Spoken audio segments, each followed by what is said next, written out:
This pioneering shipyard, which has made several ships for India, today is known as the Hindustan Shipyard Limited. Following independence, the Government of India acquired 2/3 of the company's holdings and formally incorporating Hindustan Shipyard Limited on 21st January that year. In view of the nation's ever-evolving strategic requirements, the shipyard was later brought under the administrative control of the Ministry of Defence in Feb 2010, further strengthening its role in India's maritime security architecture. Over the decades, Hindustan Shipyard Limited has built more than 200 vessels and undertaken refits of over 2,000 ships of various categories. Significantly, it remains the only shipyard in India to have refitted 3 different classes of submarines, including the Egyptian Navy submarines, the Foxtrot class submarine INS Waghli, and the EKM class submarines INS Sindhu Kirti and INS Sindhuveer of the Indian Navy. We were also talking about how India's rise as the shipbuilding nation is rooted in legacy that began even before independence.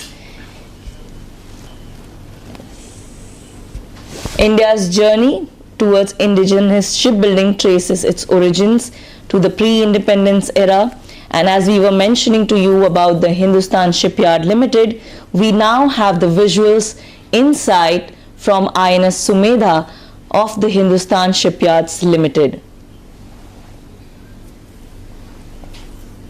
जिस तरीके से हम आपको बता रहे हैं कि Hindustan shipyard limited अब तक 200 से ज़्यादा वेसल बना चुका है, और साथ ही रीफिट की बात जब हम करते हैं तो हिंदुस्तान शिपयार्ड लिमिटेड 2000 से भी अधिक वेरियस कैटेगरीज के वेसल्स की रीफिट वो कर चुका है। साथ ही हिंदुस्तान शिपयार्ड लिमिटेड एकमात्र ऐसा शिपयार्ड है जिसमें 3 अलग अलग क्लासेस के सबमरीन्स की रीफिटिंग की है। यहाँ पर ये सिर्फ भारतीय नहीं बल्कि इजिप्शियन नेवी सबमरीन्स के भी, फॉक्सट्रॉट क्लास सबमरीन्स के भी रीफिटिंग कर चुका है। साथ ही ईकेएम क्लास सबमरीन्स की जब हम बात कर रहे हैं तो इसमें आईएनएस सिंधु कीर्ति, आईएनएस सिंधुवीर, इंडियन नेवी के वो भी यहाँ पर रीफिटिंग हो चुके हैं।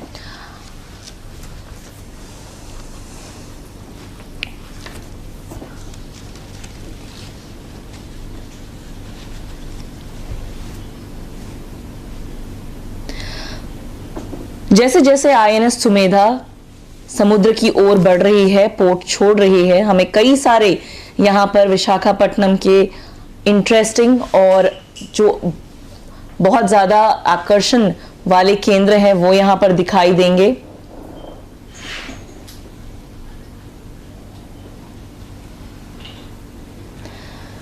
अगर आप देखें तो अभी हमें जो स्क्रीन पर दिखाई दे रहा है वो है Ross hill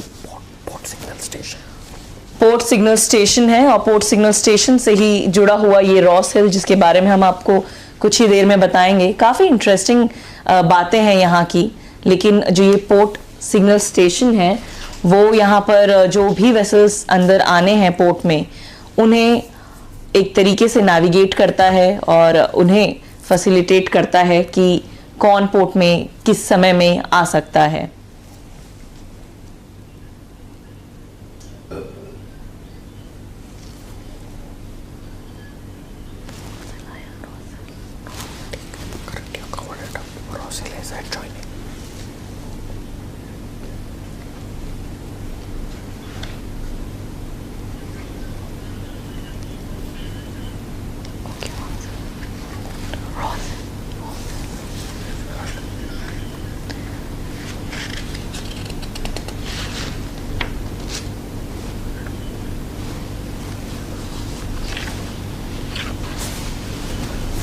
These are very spectacular visuals, and we have M. Durai Babu with us.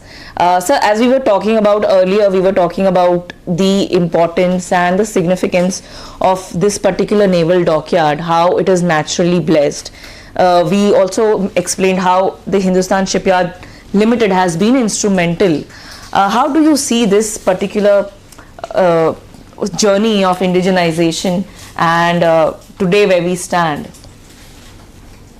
See, the Navy is a very technology reliant force with state of art weapons, sensors, propulsion and power generation systems.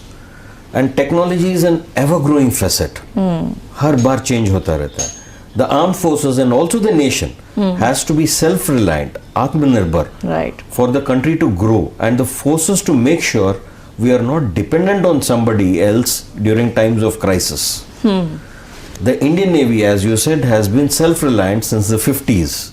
First warship built in India was a small seaward defense boat, INS Ajay. Okay. It was a small start and today we are where we are. The Navy established a warship design bureau to design and manufacture various components that go into shipbuilding. The first milestone was achieved when we commissioned the earlier avatar of INS Nilgiri in 1976. Okay. India's first designed and constructed warship in Okay. Mazgaon docks. Yeah. So we were explaining to our viewers about the Ross Hill and the attractions in Vishakhapatnam. So Ross Hill is a very interesting place over here, and as we are seeing right now, we are seeing the Venkateshwara temple over here. What we are also seeing is behind the Venkateshwara temple is also the Ross Hill Church. Alongside in another place, another top, we will also see Baba Ishaq's Dargah over there. So we can say that this is a place where inclusivity is majorly signified. So I'll just explain how Ross Hill stands as the unique symbol of India's enduring spirit of religious harmony. This scenic hill complex offers breathtaking panoramic views of the harbour and also of the vast Bay of Bengal. It draws visitors seeking both serenity and natural beauty.